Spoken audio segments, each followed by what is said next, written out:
Example 1. Find the values of x and y. Now, if we take a look, we know this is a parallelogram because we have opposite sides are parallel.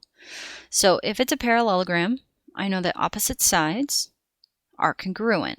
So I'm going to start with x plus 4 equals 12. Then I'm going to subtract 4, which is going to give me x equals 8. Then I have to find the value of y. So y is an opposite angle from 65. And in a parallelogram, we know that opposite angles are congruent. So we could just say y equals 65, and we're done. Example 2, find the measure of angle B. Now, to make this more clear, I am going to say that BC is parallel to AD and that DC is parallel to AB so that we know we're working with a parallelogram.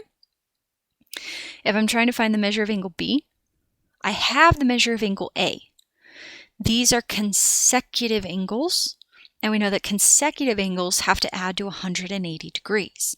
So I know that if I take 180 minus the 51, I'm going to grab my calculator. I'm going to get 129. So I know angle B is 129 degrees. Number 3, find the value of each variable.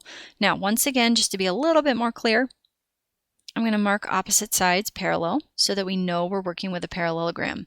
In geometry and in math in general, it's never a good idea to assume the shape you're working with. So I, as a teacher, should have really marked those, but oops, I'm telling you it's a parallelogram.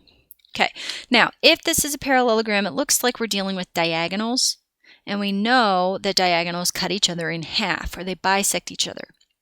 So because of this, I know from here to here is going to be the same length as here to here.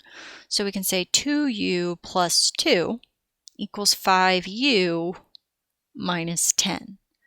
So I'm going to start by subtracting 2u. So 2 equals 3u minus 10. Then I'm going to add 10.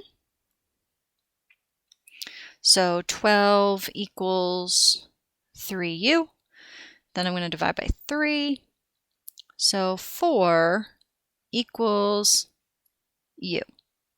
Then we have to go find v. So v is on this diagonal.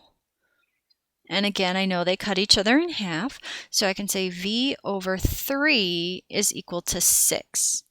In order to solve this, I'm going to multiply both sides by 3. So v equals 18.